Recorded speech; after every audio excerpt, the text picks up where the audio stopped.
today we'll be talking about a romantic fantasy film called The Mermaid. Be ready for some spoilers ahead. In a society where humans are polluting the environment and killing all the species by destroying their homes, a collection of wealthy people are bidding to buy an island called the Green Gulf. The prices become ridiculous after many races from the competitions, but a businessman called Leo manages to purchase the land after agreeing to pay well over $20 billion. The business tycoons all gather towards Leo's home, appearing in their fancy vehicles one after the other, including a billionaire called Chan, who looks like a Walmart version of Iron Man. Leo welcomes everyone into the house, but the people soon reveal that the entire bidding was a ploy to make the man lose a lot of money, as the island is a conservation area and the home to many dolphins, making the building of real estate impossible. Just when they're laughing at their rival's misfortune, Leo reveals that he actually obtained the permit for construction after proving that the dolphins no longer live there anymore. The people quickly show their true colors, especially Chan, who continuously insults Leo for deceiving him, but his jetpack soon malfunctions, causing the man to fly around like a mosquito. Laughing at how desperate his rivals have become, Leo celebrates immediately by hosting a large party, where the man is surrounded by numerous beautiful women. One of his business rivals, Roland, takes off her watch and throws it into the pool, telling the girls that whoever takes it gets to keep it. After revealing that it's worth $8 million, the women all jump into the waters and desperately try to retrieve the watch, showing that they're nothing more than gold diggers. Roland tells Leo that she wants to be a partner in the new project, while trying to seduce the man by using her female assets and eventually getting a deal. However, their celebration is interrupted by a woman that has very unique makeup on her face, resulting in the bodyguards tackling her down and flipping her onto the ground. Leo immediately stops the chaos and tries to find out who this woman is, but soon realizes that she's not even on the list for the guests. It turns out that the girl's name is Shan, and she continues to flirt awkwardly while throwing her phone number at the man, demanding that he call her for a future date. Trying to end this embarrassment, Leo quickly takes the paper and tells the man to throw her out, thinking that she's nothing more than a fan. The woman goes home while riding on her skateboard, eventually arriving at a house near the Green Gulf, where she enters into a massive cave that brings her onto a boat. It turns out that Shen is a mermaid from the oceans, and all the people in her tribe has been forced into this boat with nowhere to go. The reason Leo was able to obtain the building permit on the Green Gulf was because he put numerous machines into the oceans nearby that creates powerful sonars in the water, driving all the dolphins away and killing anything that dares to return. Little did he know that this also affected the mer people greatly, and their leader Octopus plans to kill the man so that they can finally return to their homes. The mer people plan to achieve this by seducing the man, using their most beautiful girl in the tribe, but their capabilities are highly questionable, as their grandma assassin clearly has difficulty telling the difference between friend and foe.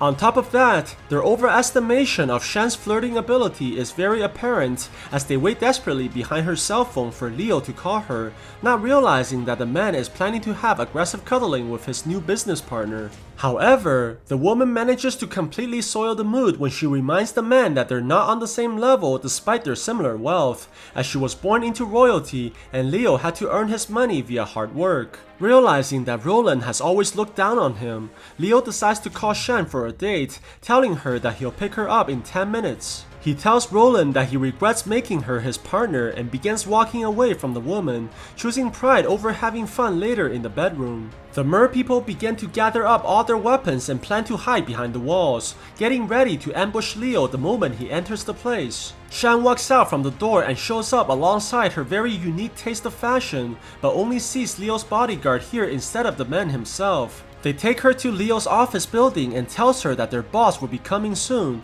but the girl immediately poisons the water right after the secretary has left. To her surprise, the head of security shows up to examine her instead of her date, and the man notices her grabbing onto the drinks, suspecting that she's trying to poison his boss. The security guard takes the 2 cups and offers her to drink, but Shan's nervousness causes her to forget which one's poisoned, and she's forced to risk her life by swallowing the water. Very soon, her face begins to distort in pain as the security guard looks at her in shock, but it turns out that she simply didn't like the lemon that was in her water. The man laughs at her reaction, but immediately begins to spit out foam from his mouth and falls down onto the ground. The girl tries to save the man by pouring alcohol into his mouth, which cures him from the poison, but the minions give their boss more lemonade to drink from the same cup, causing him to fall down once again. Amidst the chaos, Shan finally sees Leo walking out from the office and begins following the man so that she can finally assassinate her target. She tries throwing the sea urchins at Leo, but gets knocked in the head instead as the man shouts at his employees for their incompetence. The woman immediately hides behind the furniture and tries to ambush her target again, but fails to notice the glass in front of her and gets hit on the face by her own weapon. No matter how many times she tries to throw the urchins, they always seem to come back onto her face like a boomerang, causing her to nearly pass out from the poisons. Shan refuses to give up and tries to ambush the man from below the couch, but Leo begins dancing to his favorite song called Invincible and dodging all her attacks using his killer moves. He eventually steps on the woman's hand, causing her tremendous pain while he shakes alongside the music. The mermaid tries to stab him with all her might, but ends up piercing herself as the man appears to be truly invincible. When Leo finally turns his back towards the woman, Shan shakes off the urchins and launches at her target, but only to be hit in the face by a golf club as the man is shocked to see the girl on the floor. She tries to flirt at the man once again, but Leo only wants her to leave, throwing piles and piles of cash at the woman, thinking that is all she wants. To his surprise, the girl refuses all his money and confuses him even more, as he has never met anyone like her before. Just when the man is about to leave in frustration, he quickly turns around towards the woman and begins acting like he's in love, trying to put on a show for Roland who just arrived. Leo takes Shan into his arms and pretends to be having a great time as Roland stares at the girl using her venomous eyes that's full of jealousy. The mermaid decides to take Leo to have dinner, but the man is shocked that she took him to a restaurant on the streets, refusing to eat something that he thinks is made for peasants. However, the man is unable to hold back his hunger and begins devouring the chickens alongside the girl, realizing how good the food actually is. Surprisingly, Leo begins crying as he finishes eating, reminiscing about his childhood when his family was very poor and they had to steal chickens that tasted exactly like this. Ever since that day, he swore that he'll become the richest person in the world and never suffer like that ever again. But Shan thinks that the man's goals are very silly in nature. She tells Leo that money is not worth anything if one day the planet can no longer harbor even a single drip of clean water or a single breath of clean air. The man is impressed by her idealism and writes her a final check of $1 million, but Shan takes the paper and throws it into the fire, claiming that money means nothing to her and she's only here because she likes him. Shan begins singing to the man, and Leo soon realizes that the woman has the same taste of music as himself, causing him to sing as well. The girl becomes so engulfed in their duet that she unleashes her mermaid voice and shatters all the glass in the area, knocking off the man's fake mustache at the same time. The girl takes Leo onto numerous carnival rides, and the man is finally able to let loose while having a great time as he begins to remember the good memories from his childhood as well. Later that night, they go back to the island where the woman claims that she lives, but her happiness is quickly ended when she receives a phone call from Octopus as her people plan to ambush Leo from behind the door. The man walks the mermaid towards her house and begins holding her hand, while Shan appears to have developed feelings for Leo as well. Before the woman opens the door, she questions Leo about what he wants to see if he only had this moment to live,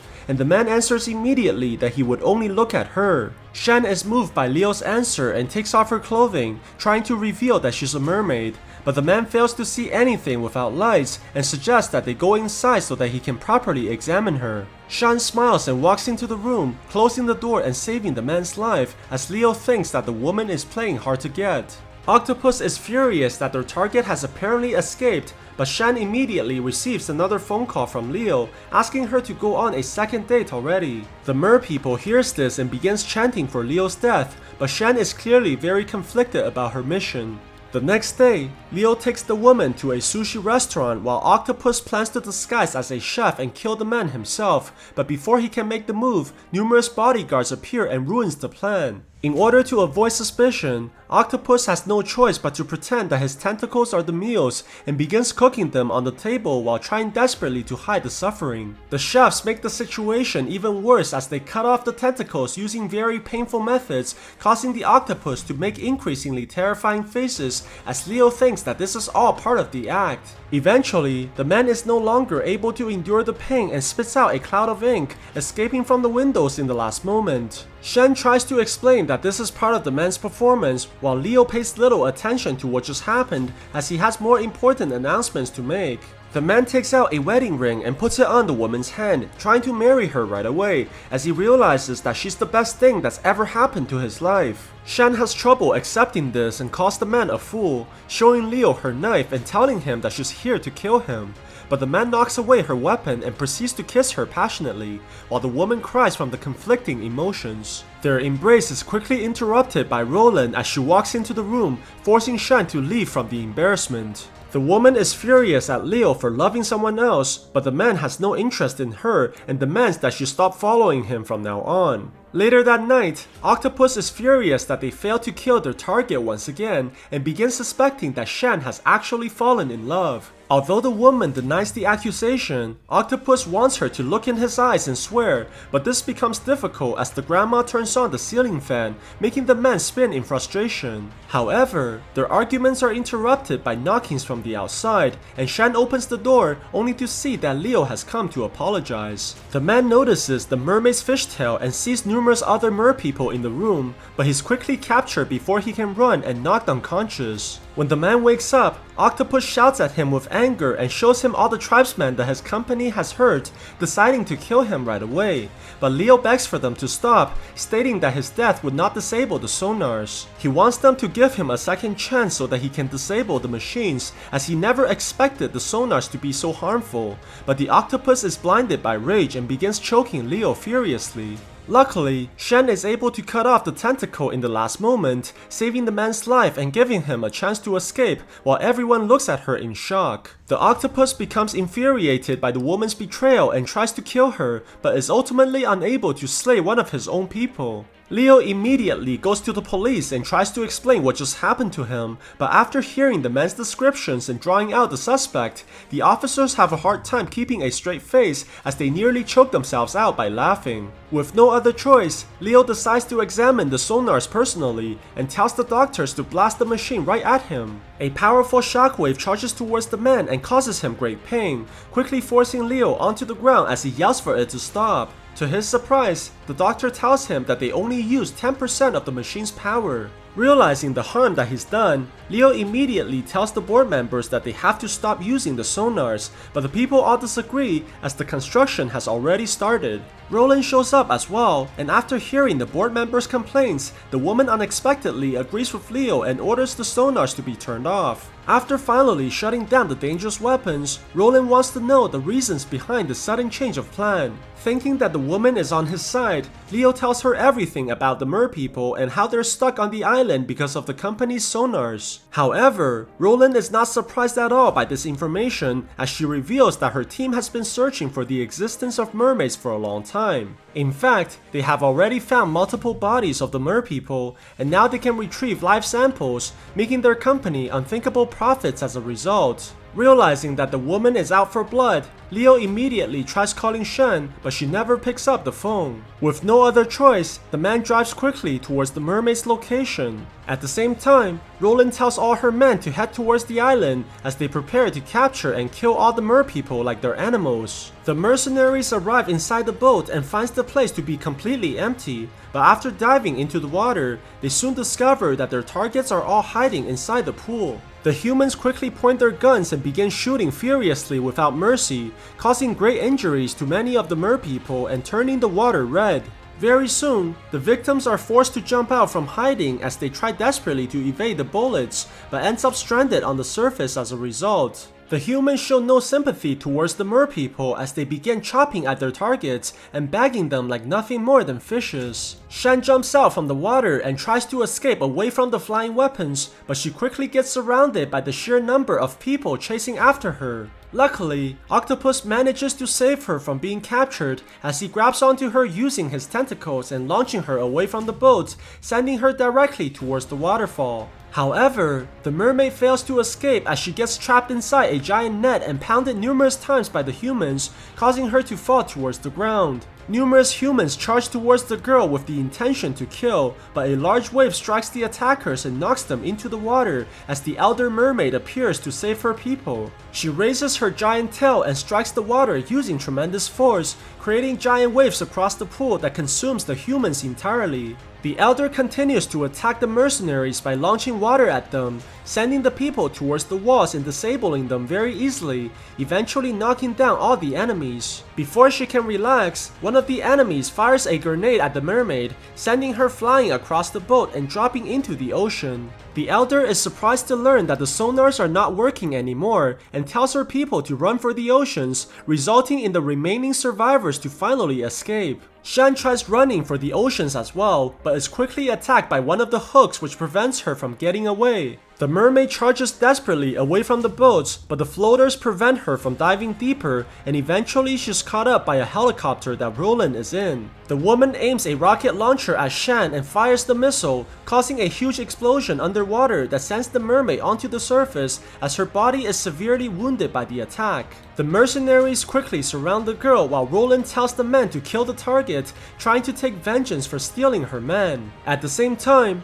Leo is stuck in traffic and tries desperately to call for help, but his men are all stuck in the rush hour just like himself. To his surprise, Leo notices one of his business rivals who owns the jetpack and finally sees a way out from this madness. Just before the mercenaries can fire their weapon, Leo flies in to save the mermaid like a superhero and tells all the men to stop, but Roland grabs the gun and shoots without hesitation, destroying the jetpack as Leo tries to protect his friend. He carries the mermaid and runs quickly for the ocean, but Roland continues shooting her gun and hitting the man multiple times. Leo refuses to give up his friend despite being heavily wounded and eventually makes it to the edge of the walkway. He manages to release the mermaid inside the water before finally collapsing from the wounds as the police rushes in to help.